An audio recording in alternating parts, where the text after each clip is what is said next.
Hello friends, అందరికీ నమస్తే అండి. Welcome to our channel. NTR భరోసా పెన్షన్లలో భాగంగా కొత్త పింఛన్లకు సంబంధించి దరఖాస్తులు అనేటివి ఓపెన్ చేశారనమాట. అయితే ఈ వీడియోని పూర్తిగా చూడండి. కొత్త పెన్షన్లు అనగానే చాలామంది కూడా ఈ యొక్క 50 సంవత్సరాల పెన్షన్స్, దివ్యాంగులు, వికలాంగుల పెన్షన్స్, మెడికల్ పెన్షన్స్ లేదా వృత్తుల వారీగా వచ్చేటువంటి పెన్షన్లని అనుకుంటున్నారు. సో అవి కాదండి. సో పెన్షన్‌దారుడు మరణించినట్లయితే వారి భార్యలకు ఇచ్చేటువంటి స్పోజ్ పెన్షన్స్ అనేటివి అప్లికేషన్స్ అనేటివి తీసుకుంటున్నారనమాట గ్రామ వార్డు సచివాలయంలో. ఈ అప్లికేషన్‌కి ఎలా అప్లై చేయాలి? అదేవిధంగా సో దీంతో పాటు ఇవ్వాల్సినటువంటి డాక్యుమెంట్స్ ఏంటి అనే వివరాలను వీడియోలోకి వెళ్లి పూర్తిగా తెలుసుకుందాం. సో తప్పకుండా వీడియోని లైక్ చేయండి ఫ్రెండ్స్. స్పోర్ట్స్ కేటగిరీకి సంబంధించిన పెన్షన్‌లకు ఎలా అప్లికేషన్ చేయాలనే వివరాలు పూర్తిగా వివరిస్తాను. విత్ అప్లికేషన్‌తో సహా అయితే ఎక్స్‌ప్లెయిన్ చేస్తాను. సో ఎండ్ వరకు చూడండి. కొత్త పెన్షన్లు అంటే ఇవేనండి. ప్రస్తుతము ప్రతి నెల కూడా ఈ యొక్క పెన్షన్‌లకి అప్లికేషన్ జరుగుతూనే ఉంటాయన్నమాట. చాలా మందికి కూడా తెలీదు.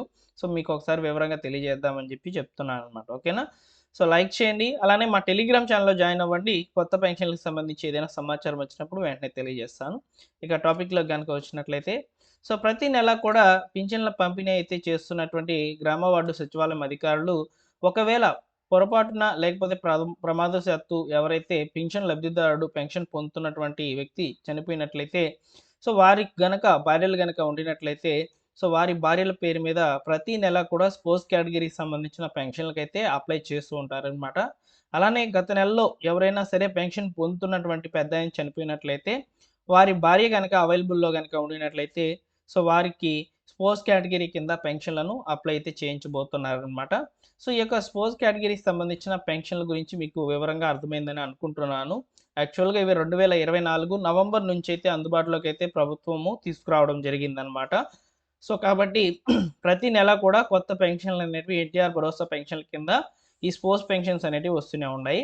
సో అయితే ఒకసారి మనం చూద్దామండి. అప్లికేషన్ ఫామ్ ఏ విధంగా ఉంటుంది? దాంతో పాటు ఇవ్వాల్సినటువంటి డాక్యుమెంట్స్ ఏంటి అనేటివి ఒకసారి చూద్దాము. సో ఇక్కడ చూసుకోవచ్చు. ఇక్కడ మీకు స్క్రీన్ మీద అయితే కనిపిస్తుంది కదా! ఇదే ఎన్టీఆర్ భరోసా స్పోర్ట్స్ పెన్షన్ వీడియో అప్లికేషన్ అని చెప్పుకోవచ్చనమాట. ఇక్కడ మళ్ళీ కూడా వీడియో పెన్షన్స్ అంటున్నారు ఏంటి అని చెప్పి మీరు అడగవచ్చు. సో ఇవి మాత్రము ఈ యొక్క 2017 తర్వాత చనిపోయినటువంటి వారి యొక్క వివరాలనేటివి తీసుకొనొచ్చేసి ఈ యొక్క స్పోర్ట్స్ కేటగిరీ కింద అయితే కలిపారనమాట. సో అందులోనూ మొదటి విడత కింద కొంతమందికైతే వితంతువుల పెన్షన్స్ అనేటివి వస్తూనే ఉన్నాయి. ఇప్పుడు తాజాగా 2024 నవంబర్ నుంచైతే ప్రతి నెల కూడా చనిపోయినటువంటి పెద్దాయన గనక పెన్షన్ పొందుతూ గనక ఉండినట్లయితే ఆ కేటగిరీలో ఆ పెన్షన్‌ని వృధా పోగనీయకుండా ఆ కుటుంబానికి భరోసా ఇచ్చేలా ఈ స్పోర్ట్స్ పెన్షన్స్ అనేటివి వస్తున్నాయన్నమాట. ఓకేనా? అది ఇది తేడా దానికి దీనికి. సో అయితే ఇక్కడ అప్లికేషన్ అయితే చూద్దామండి. సో ముందుగా దరఖాస్తుదారుని పేరైతే అడుగుతున్నారు. సో ఇక్కడ మీరు గమనించాల్సిన ముఖ్యమైన విషయం ఏంటంటే సో దరఖాస్తుదారుని పేరు అడిగిన వెంటనే ఇక్కడ మీరు చాలామంది కూడా చేస్తున్నటువంటి ఒక రాంగ్ ఇన్ఫర్మేషన్ ఏంటంటే సో ఇక్కడ మనం అప్లై చేసేటప్పుడు ఓకేనా? అప్లై చేసేటప్పుడు మనము సో ఈ యొక్క ఎవరైతే పేరు మీద పెన్షన్ రావాలి అనుకుంటున్నామో ఓకేనా? సో ఎగ్జాంపుల్ చెప్పాలంటే పెద్దాయన చనిపోయారు. సో పెద్దాయన చనిపోయినట్లయితే భార్యకి గదా ఇక్కడ మనం పెన్షన్ రాపిస్తాము. ఆ భార్య యొక్క పేరైతే ఇక్కడ రాయాలన్నమాట. సో రాసేసిన తర్వాత మనకు నెక్స్ట్ వచ్చేసి సో నెక్స్ట్ చూడండి దరఖాస్తుదారుని పేరులో భార్య పేరైతే రాస్తాము. నెక్స్ట్ భర్త పేరు అంటే ఎవరు చనిపోయారో వారి పేరైతే ఇక్కడ రాయాలన్నమాట. నెక్స్ట్ ఆధార్ నెంబర్ వచ్చేసి భార్య యొక్క ఆధార్ నెంబర్ ఇవ్వాలి. మొబైల్ నెంబర్ పనిచేస్తున్నటువంటి మొబైల్ నెంబర్ అయితే ఇవ్వండి. సో చిరునామానైతే రాయండి పక్కన. నెక్స్ట్ వచ్చేసి క్లస్టరు అదేవిధంగా రేషన్ కార్డ్ నెంబర్ అయితే ఇవ్వండి. నెక్స్ట్ చూడండి మరణించిన పెన్షన్ లబ్ధిదారుని యొక్క పేరు అంటే ఎవరు పెద్దాయన చనిపోయి ఉంటారు కదా! వారి యొక్క పేరైతే ఇక్కడ ఇవ్వాలన్నమాట. తర్వాత మరణించిన తేదీ అయితే ఇవ్వాలి. అదేవిధంగా ఇక్కడ మరణించినటువంటి పెద్దాయన యొక్క ఆధార్ నెంబర్ అయితే ఇక్కడ ఇవ్వాలన్నమాట. తర్వాత మరణ ధృవీకరణ రిజిస్ట్రేషన్ నెంబరు, పెన్షన్ రకము, పెన్షన్ ఐడీ అని ఉన్నాయి కదా! ఇందులో ఏంటంటే సో ఇప్పుడు పెద్దాయన చనిపోయిన తర్వాత పెన్షన్‌కి అప్లై చేయాలంటే ఖచ్చితంగా డెత్ సర్టిఫికేట్ అనేది కంపల్సరీగా ఉండాలన్నమాట. అంటే ఆ పెద్దాయన చనిపోయాడు అనే దానికి ప్రూఫ్ ఉండాలి కదా!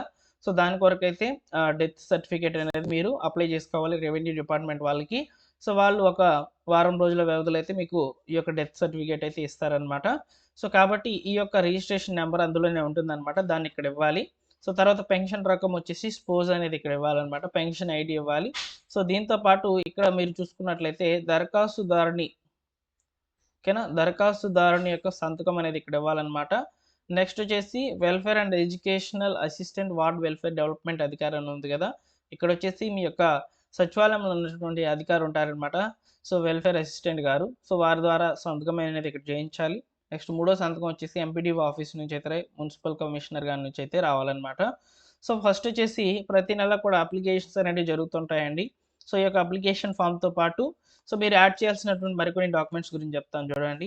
ఈ యొక్క అప్లికేషన్ ఇవ్వాలి. దీంతో పాటు దరఖాస్తుదారుడు ఎవరైతే పెద్దావిడ అప్లై చేస్తుందో వారి యొక్క ఆధార్ కార్డు, అదేవిధంగా చనిపోయినటువంటి పెద్దాయన యొక్క ఆధార్ కార్డు, అలానే చనిపోయినటువంటి ఆ వ్యక్తి యొక్క death certificate, ration card, so అదేవిధంగా పెన్షన్‌కి సంబంధించి ఏదైనా బుక్ గనుక ఉండినట్లయితే, అంటే గతంలో ఇచ్చారు గదా! ఆ బుక్ గనుక ఉన్నట్లయితే, ఆ బుక్ ఫ్రంట్ బుక్ అనేది ఇవ్వాలన్నమాట, పేజ్ అనేది.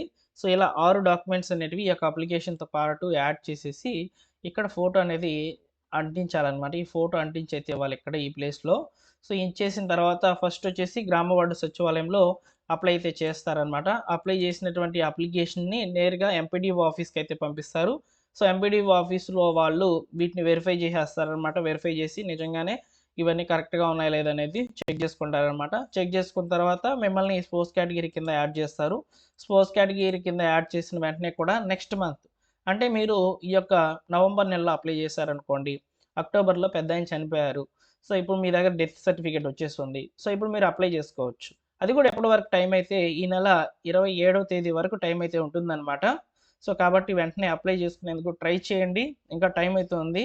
సో, ఈ లోపల మీరు అప్లై చేసుకోవాలి. డెత్ సర్టిఫికేట్ అనేది తెచ్చిపెట్టుకోవాలన్నమాట. సో, వెంటనే ట్రై చేయండి, వచ్చేస్తుంది. సో, అప్లై చేసిన తర్వాత ఈకేవైసీ వేయాల్సి ఉంటుందండి. సో, ఫస్ట్‌లోనే ఈకేవైసీ ఏపిస్తారనమాట. తర్వాత మళ్ళీ సో, మీ యొక్క పెన్షన్ అలాట్ అయిన వెంటనే కూడా ఈకేవైసీ చేస్తారు. ఈకేవైసీ అనేది వేసిన వెంటనే కూడా మీకు నెక్స్ట్ మంత్ అంటే డిసెంబర్‌లో మీ పెన్షన్ అనేది యాడ్ అవుతుంది. సో, రూ. 4,000 మీకు ఈ యొక్క స్పోర్ట్స్ కేటగిరీకి సంబంధించి అయితే రావడం జరుగుతుందనమాట. సో, ఈ విధంగా అప్లై చేసుకోవాలి. ఈ డాక్యుమెంట్స్ అనేటివి ఇవ్వాలి. ప్రాసెస్ అనేది ఈ విధంగా జరుగుతుందనమాట, ఈ యొక్క స్పోర్ట్స్ కేటగిరీకి సంబంధించిన పెన్షన్ల విషయంలో. సో, కాబట్టి ఈ ఇన్ఫర్మేషన్ మీకు నచ్చినట్లయితే లైక్ చేయండి ఫ్రెండ్స్. అలానే ఇలాంటి లేటెస్ట్ అప్డేట్స్ కొరకు మన ఛానల్ సబ్స్క్రైబ్ చేసుకోండి. అలానే నేను మీకు నెక్స్ట్ వీడియోలో ఖచ్చితంగా ఈ యొక్క నేషనల్ ఫ్యామిలీ బెనిఫిట్ స్కీమ్ గురించి అయితే చెప్తాను. అప్లికేషన్ ప్రాసెస్ ఎలా చేసుకోవాలి ఏంటి అనేది. మీరు తప్పకుండా వీడియోని లైక్ చేసి చాలామందికి రీచ్ అయ్యేటట్లు చేయాలి. సో, నాకు కొంచెం మోటివ్‌గా ఉండాలనమాట.